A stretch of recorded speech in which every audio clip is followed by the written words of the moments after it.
Welcome back to my channel. If this is your first time, I would like you just to do me a favor and hit the subscribe button and also hit the notification button because I try to put out videos every week. Hit that button. When I do put out a video, you will definitely get notification that I have a video out. So this week I did something really special for myself, something very interesting for myself. I went and had my brows done. I had microshading done to my brows. And if you're interested in knowing more about this procedure, watch this video to get an idea of what to expect before your appointment.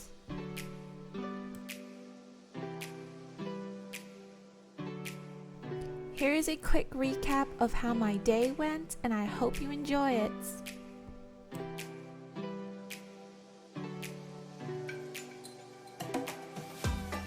Hi girls!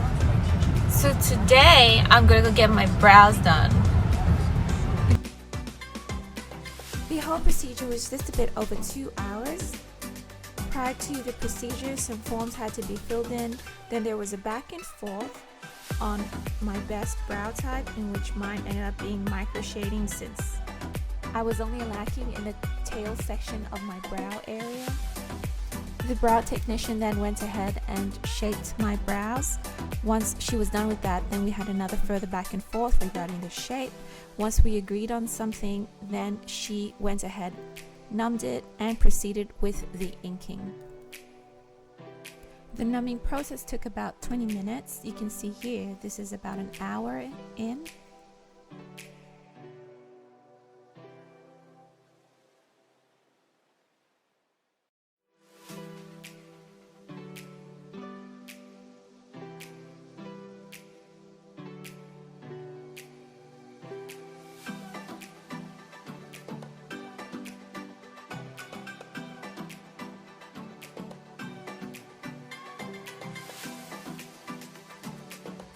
I initially booked to do microblading, but she took a look at my brows and said that I needed to do microshading instead of microblading.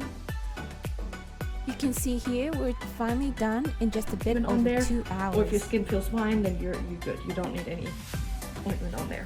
What you want to do is clean around your eyebrows. So when you clean your face, use either the wipes or a washcloth and clean around your eyebrows.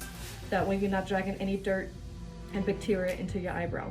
So you want to use the cotton balls for your eyebrows and a washcloth for the rest of your face. Get used to not cleaning your face in the shower. You want to keep your face dry when you shower. Okay. Also, don't take super hot steamy showers. You want to turn the heat down a little bit because all that steam buildup is going to open up your pores and will push the color out. So it's the worst environment for your brows, so you want to be quick, kind of like in and out of the shower. Don't stay in there too long or longer than you have to. Keep your face dry, and then of course when you wash your hair, that's the hardest part. Keep your face dry as much as you can.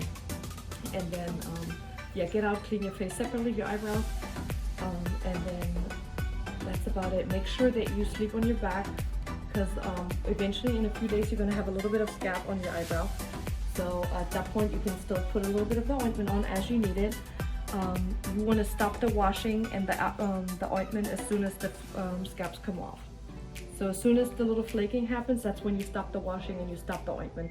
Because at this point you want to keep the scalps on as long as possible. They're going to fall off by itself eventually. Okay. So that process might take 2 or 3 days. It looks a little funny and uneven while they're flaking.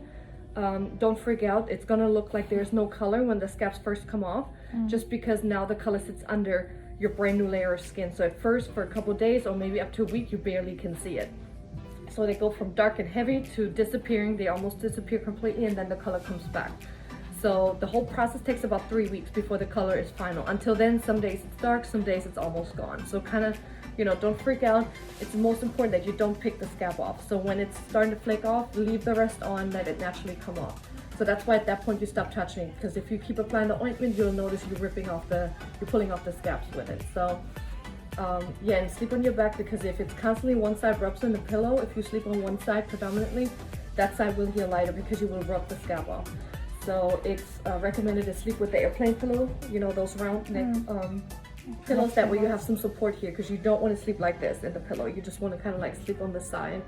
So that's very important to keep the scalps on. and that will, you know, make sure. It really all depends on how you follow the aftercare, how they will heal. So the longer the scabs stay on, the better the process is, the color retention. Some people scab and some people don't, so don't be alarmed if you do have scab, but you definitely want to clean every day, especially until that flaking starts to happen. So if you don't clean, you will have a lot of scabs, and the more scabs you have, the more color will be lost. So now they can lose anywhere from just 10% in color to all the way 50 or 60%. So all of it, I've seen it happen. So the touch-up is very important because we don't know how you heal. We might have to go darker or heavier at the touch-up, but it's a two-step process, so I don't expect them to be flawless after one session. I've seen it happen, but usually you do need a second session. So we usually book that for like 6 to 8 weeks from now to kind of go in, either go a little bit darker, go heavier, or maybe it's already perfect. We'll have to see. But usually little pieces of scab come off, and sometimes when a little corner comes off too fast, then there might be no color there for, you know, until we touch it up. So that's very normal. So it's our perfection session kind of the second time. So they're gonna heal very soft and powdery. They're gonna look very makeup-y for the first week, and same with makeup, you don't wanna go over your eyebrows. So with the makeup, you wanna go around them. Don't get too close, because if you drag it in there, it could get infected, and then you're gonna try to clean it out, and then you're gonna rub the color off. So be very careful with makeup. Just keep a little distance around your eyebrows. Like, you can wear mascara and everything, just nothing on or really close to your eyebrow. And then be careful when you clean that off again. You know, you don't want to get anything in there. And yeah, the best thing is to leave it alone. See, they're starting to look shiny a little bit, and that's just the lymph fluid coming out, and all you do is kind of just blot it. Don't rub or scrub, just blot it a little bit. Okay, let me sit you up. So I blot it with the liquid? With just a dry tissue for throughout the day, but in the morning and at nighttime, you use a little bit of the water on the cotton ball to put it there in cotton ball. Is my before and after picture. Today is day 3, and I have some makeup on, but this is how my brow looks. I don't have makeup around my brow right here. I don't have makeup around my brow, but you can see that I have makeup on.